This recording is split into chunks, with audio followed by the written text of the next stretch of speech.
Welcome to Unleash the Athlete, the podcast for athlete performance, coach development, and parent education. My name is James Leith, and today I want to share with you a replay of a podcast that I was on with Vin Blaine. He does a podcast called On the Sidelines, onthesideline.net.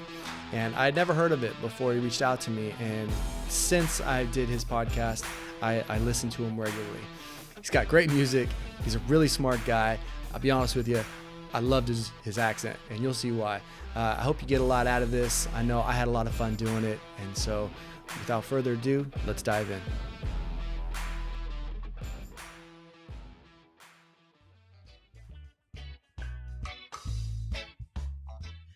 Welcome to On the Sideline. I'm your host, Vin Blaine.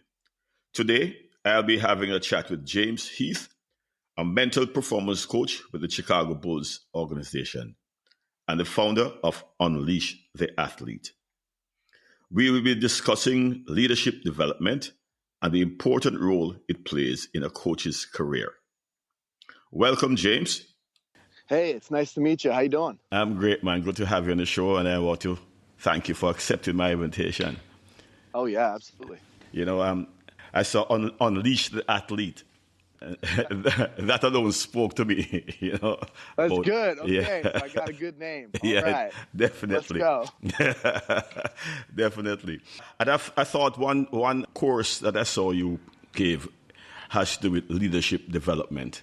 Mm-hmm. And I found the narrative interesting when you said that coaches are asking their players or to be leaders, but who trains them, who give them that leadership ability, who's responsible to make them into leaders. And I found that very interesting. You know, the coach is a guide to teach a foundation of leadership development.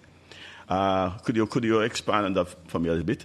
Yeah, I think that it's an interesting kind of dynamic that kids are expected at a young age to be leaders. Their coaches expect them to have learned things at home. At home, their parents expect them to learn things in sports. And the kids are standing there thinking, well, nobody's actually told me what I'm supposed to do. And so they're at this crossroad of, does it mean that I have to be loud at practice and yell at teammates? Or if somebody's actually taught them, does it means that I'm serving my teammates and I'm the one cleaning up the cones in the locker room?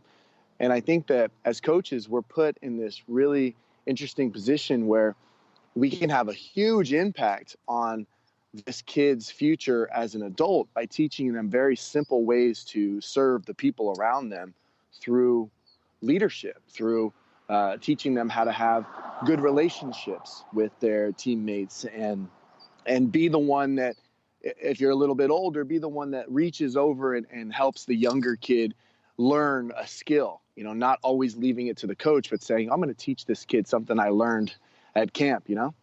Yes, interesting, because so from your perspective, then we have to develop coaches as leaders before we can even educate our players. Absolutely. See, leadership, in my experience, isn't taught, it's caught. I like Kids are going to see the coaches do stuff. I got a phone call 2 years ago from a kid who had just turned 21. I hadn't spoken to him in 10 years. He was on my elementary school football team, American football. And he wanted to call me on his 21st birthday. And I said, hey, buddy, what's going on? And he said, well, my teacher, my professor said I needed to call someone that had a great impact on me from my youth. And so I'm honored that, I was privileged that he thought of me.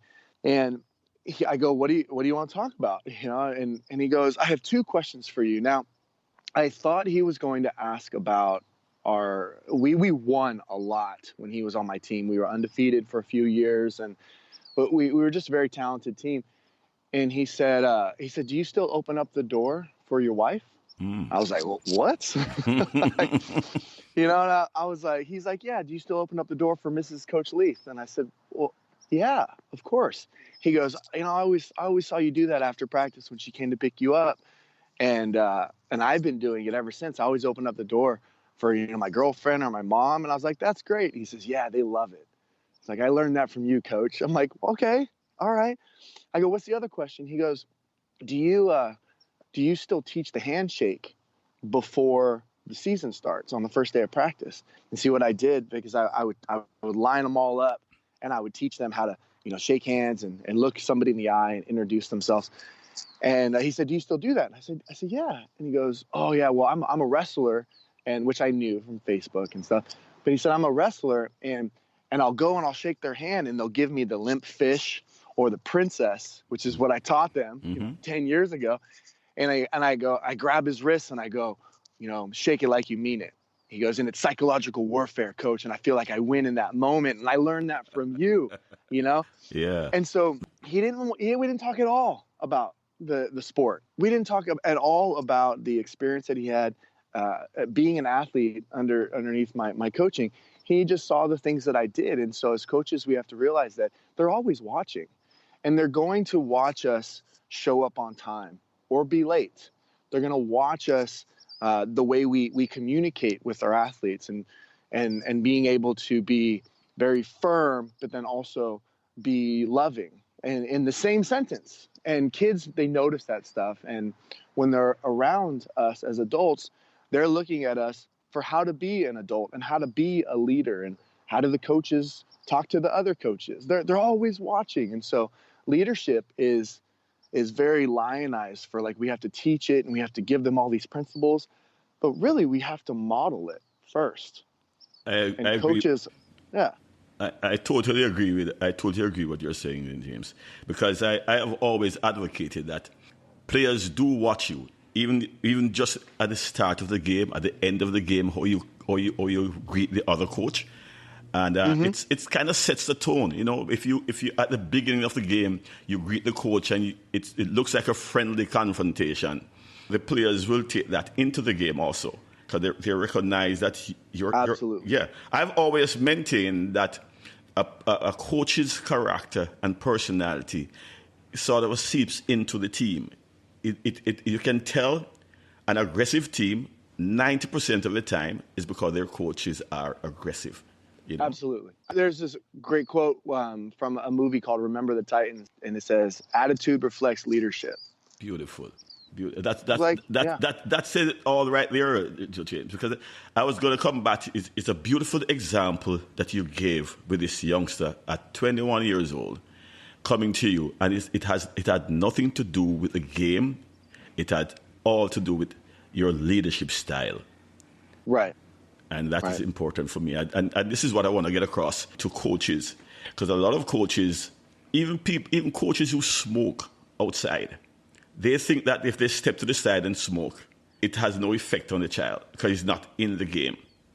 Those who use a lot of profanity, it works on the psyche of the youngsters.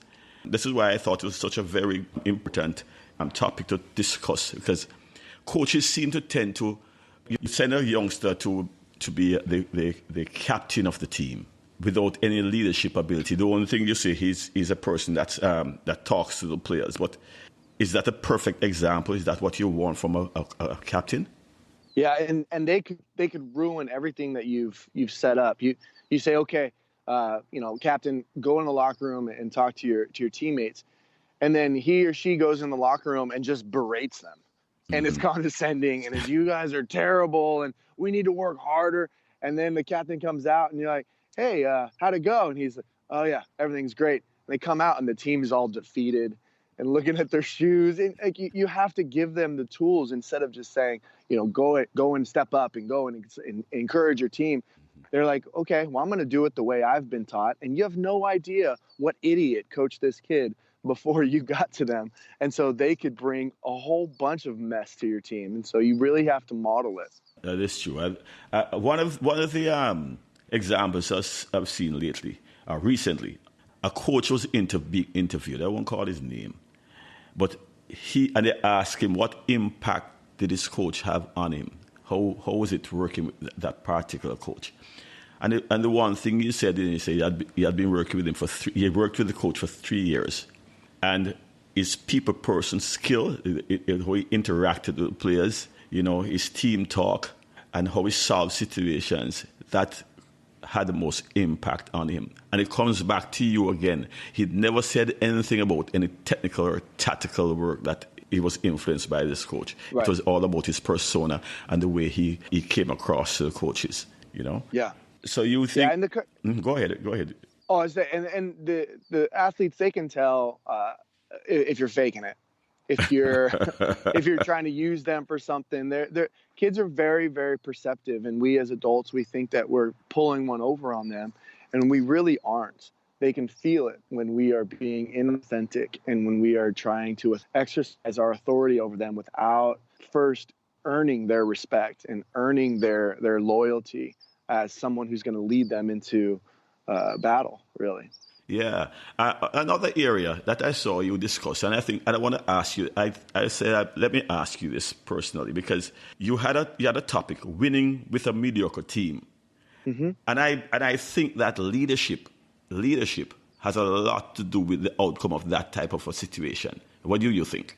It definitely does, because when you have a group of average players, but they come together and they trust one another, and there's a leader, or there's two or three people who are on the same page, and they're leading the way, you can accomplish great things. And we've seen this in sports, where a decent team, not the best team, but a decent team, rises up in the ranks without any superstars. Oftentimes superstars people will you see a superstar and they get all the glory and they get all the interest and everybody else is overlooked. But then if you have a mediocre team that's working together for the good, and they don't care who gets the credit, and they start rising, they start beating teams, and nobody takes them seriously, and all of a sudden they're in the championship game and they're the favorite because they're working together. And so I think coaches need to understand that if they allow the athletes to really kind of buy in and really just work together, that some really great things can happen. You don't always need the superstars. And in America, we often send, like an all-star team, and like in basketball, for example. And we struggle because these basketball players, a lot of them are very interested in, like, how am I going to get mine? How am I going to look? And there's no team. And then they go overseas and they get beat by a team that's been playing together for years. They don't have as much talent, but they end up winning because they work better together. And so it's, just focusing on what you have as a coach and what the team can do together. And you really just kind of highlight the fact that we're going to work together as a team. And that's how you find success with a mediocre team. With that being said, James, is there any inherent, well, I shouldn't say inherent, is there any signs you could look for as far as identifying good leaders?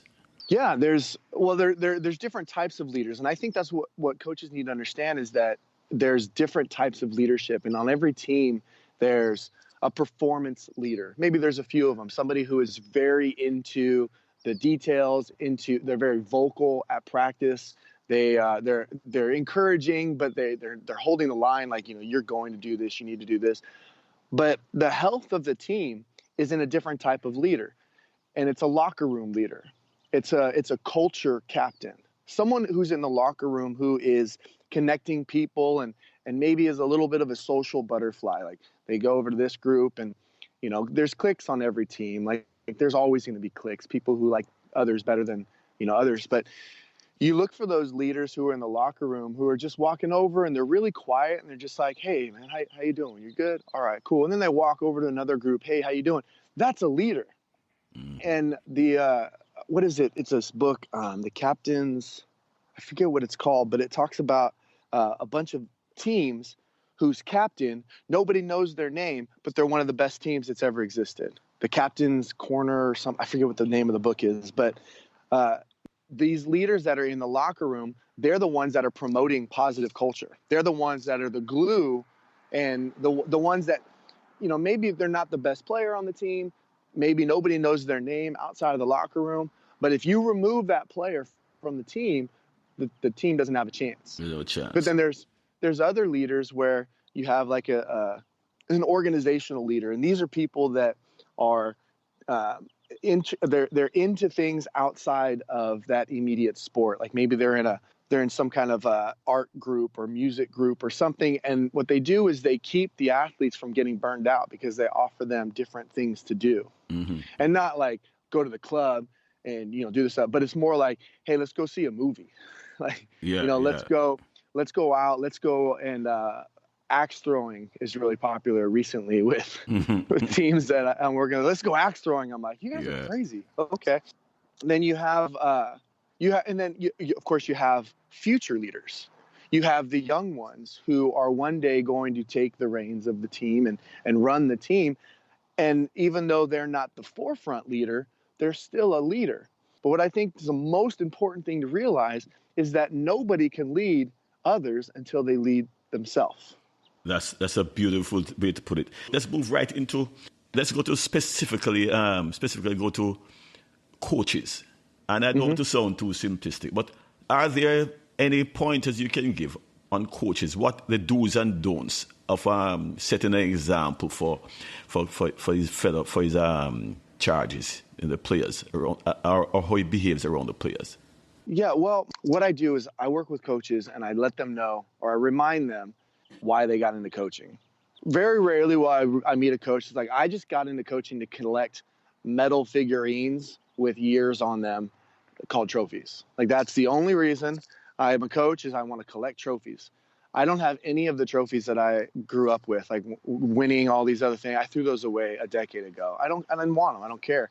And as a coach, I won't collect trophies. I'm collecting a ball with everybody's signature on it, or a photograph that I can put up on the wall. And the reason those things are important is because of the personnel on the team. Never have I hung up a playbook or a certain play that I drew out. It's always the memories. And so for coaches, what I remind them is that your player development book should be as thick or thicker than your playbook. You should spend more time getting to know your athletes than creating a new strategy that's going to revolutionize the sport. Because it's those relationships that are going to sustain you over the years. And when I look on the wall and I see, 10 years ago I won this championship, it makes me feel nice. But when I get a phone call from a former athlete who's getting married and wants me to fly across the country to go to his wedding, I'm going to the wedding. That is why we're coaching. We are literally creating future adults. And win or lose, the number one thing that a coach has to do is to give meaning to those wins and those losses.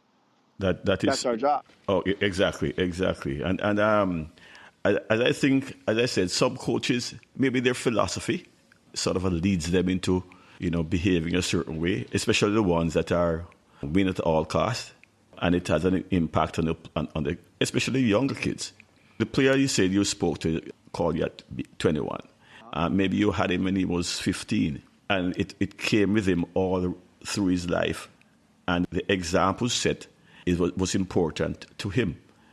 And you as a coach didn't recognize or realize the impact it had on the player. You probably saw it as, you improved him as a player, but you have also improved him as a person, and that is very important.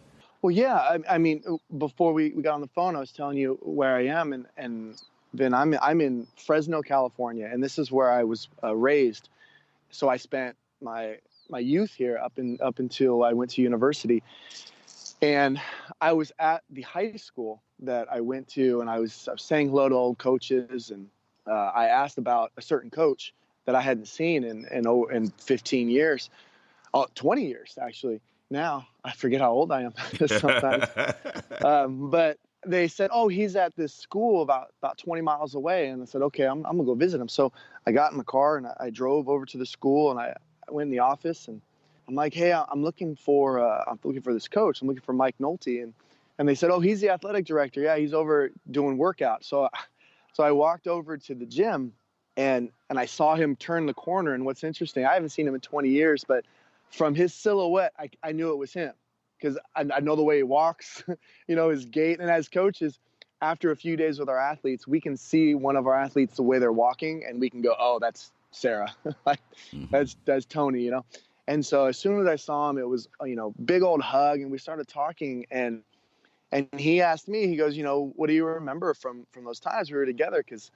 Which is funny because I asked the question to Maddie, and I didn't realize where I got that question, but it must have been from Mike, Yes. I'm asking Maddie, what do you remember? And now I'm with my old coach, and he goes, what do you remember? And I told him, I said, I remember one time when you took me home from practice and you said, hey, I need you to play a different position this Saturday. And how I said I didn't want to. And you said, look, I'll promise I'll never put you in a position where you won't be successful. And I said, that's all I needed, coach. And he goes, what's funny about that is I just had that conversation last year with another athlete, because it never ends. But when Mike when he showed me that, or when he did that to me when I got out of his car, I was like, that's amazing. I've done that to kids. And I did it exactly the way he did it because he modeled it. Now I wonder then if he would have been like, I don't care what you want. You're playing this position. Shut your mouth and study the playbook. We'll see you on Saturday. I wonder if he had done that, if I would have done that. Or you would even go look for him when you get back there.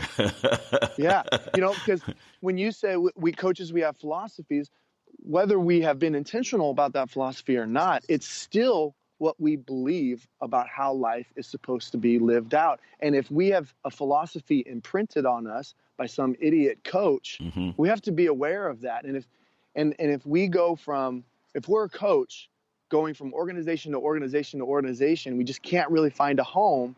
And it's not an intentional move or an intentional move up, but we're kind of getting asked to leave. The common denominator is you. Exactly. The organizations, if you can't keep a job and you're not doing it intentionally, you need to look at your life philosophy. What do you value? If you're really collecting trophies, you're not going to last very long.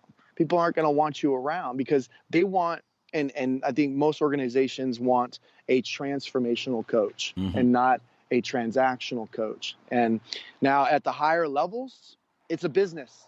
It's very different than at the youth levels. And so obviously it's a different, when you're dealing with grown-ups, like grown men, grown women, it's a business. Hey, we got to win or we all lose our jobs.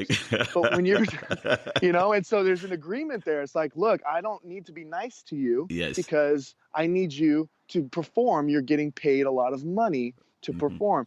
But when you're dealing with a 15-year-old child, not many adults, it's a very different conversation.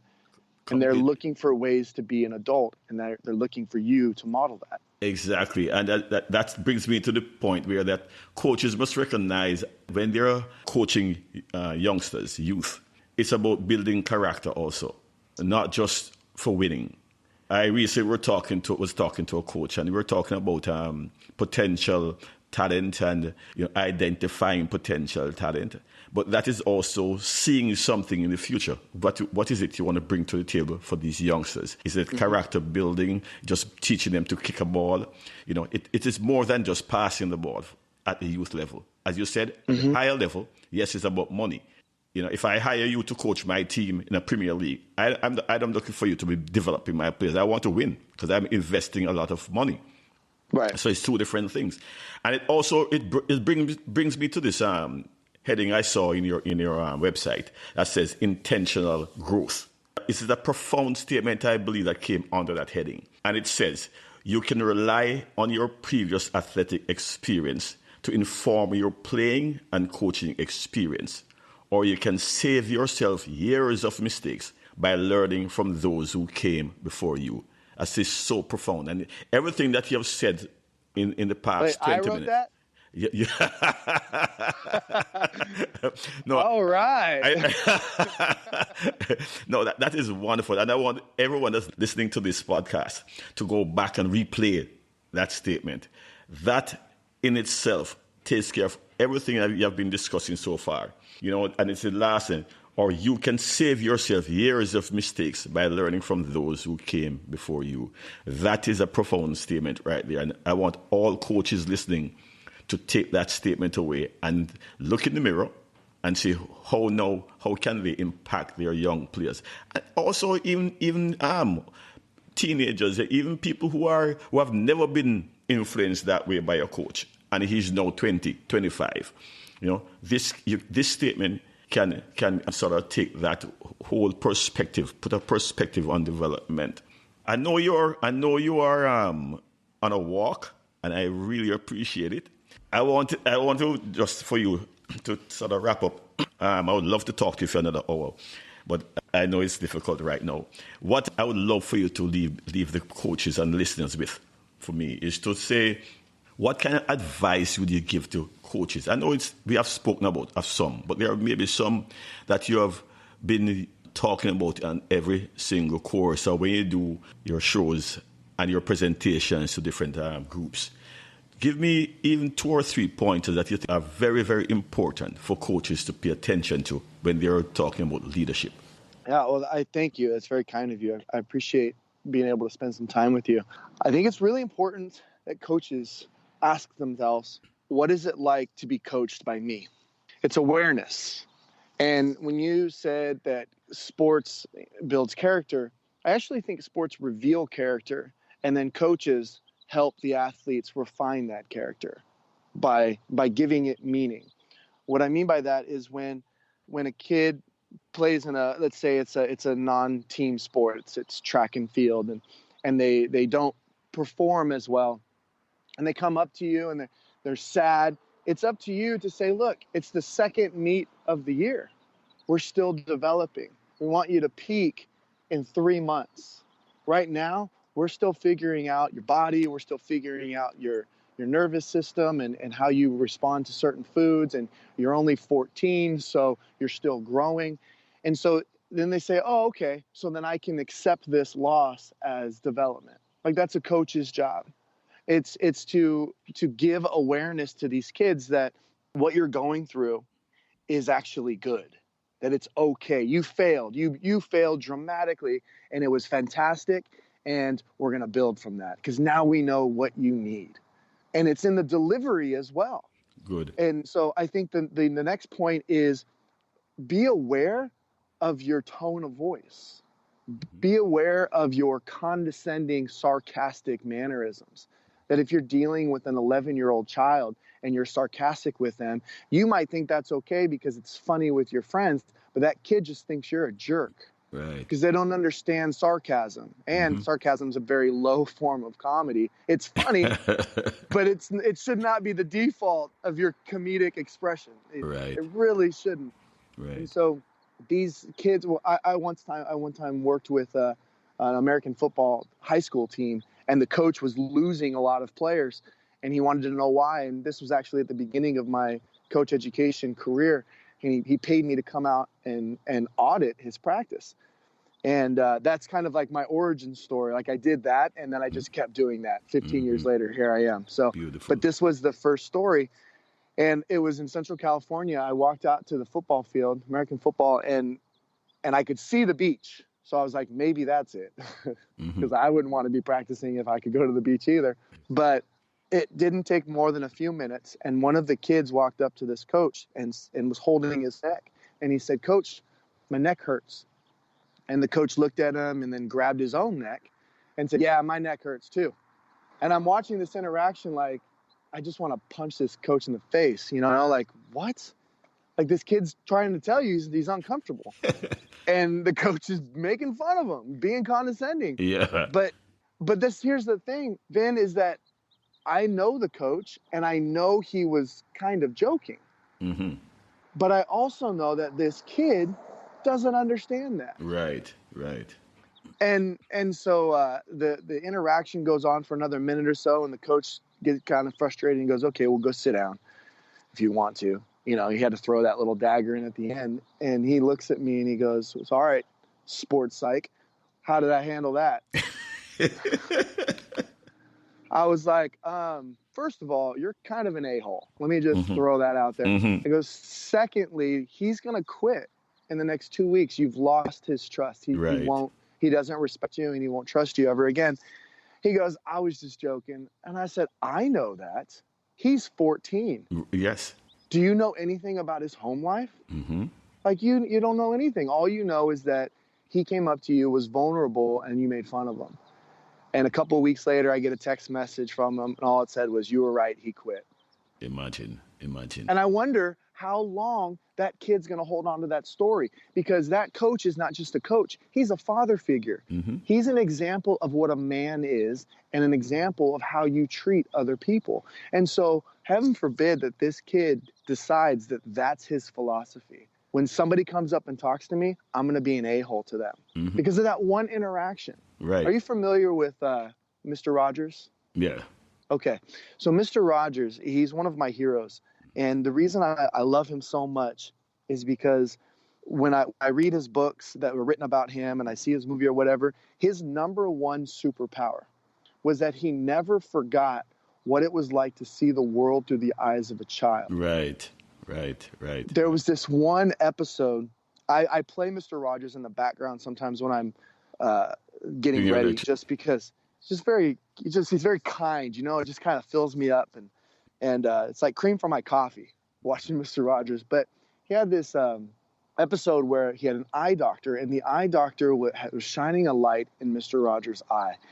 And Mr. Rogers is a grown-up, so he understands what's going on, but he asks a question. He says, "Doctor, can you see my thoughts?"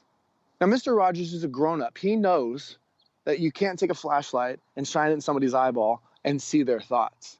But he also knows that a child is watching and that the child is probably thinking that because they don't understand how the world works at the level of an adult. And he says that. And I just thought that was such a beautiful personification of the power that coaches can have when they remember what it's like to be a freshman or to be a rookie on the team, or to be a transfer, or to be the best player one year and then be the bottom of the barrel the next year.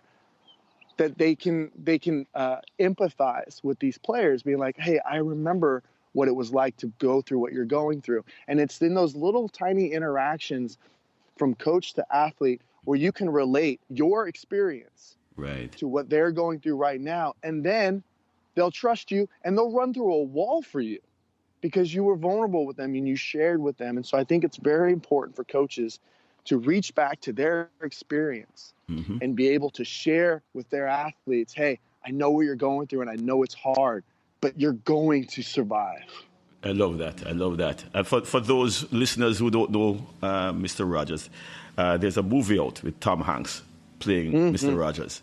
I think it's a good... I never looked at it that way, James. I mean, using him as an example.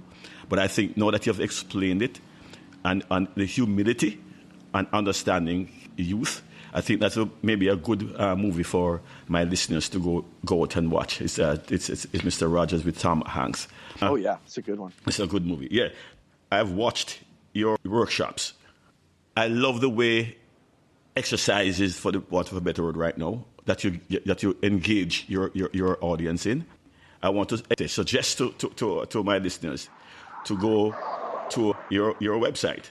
And thank you. There are several very good workshops that you have there that will definitely engage these people. And I want to recommend my listeners to go and check these videos. You have the videos online where you can see the workshops. And the courses are wonderful too. And I want to take this opportunity to thank you. Really, really, really appreciate you coming on.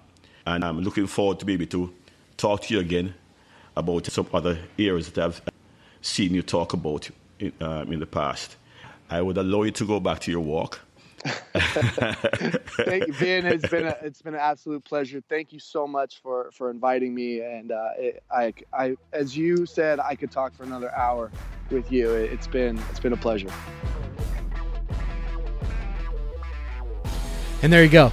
Yeah, great guy. I had a lot of fun talking about leadership and hearing his ideas and what he's done in the past, and just kind of diving into one of my favorite subjects, leadership development. Check out his podcast. It's On the Sideline. You can find it at onthesideline.net. It's Vin Blaine. Thanks for listening today, and make it a good one.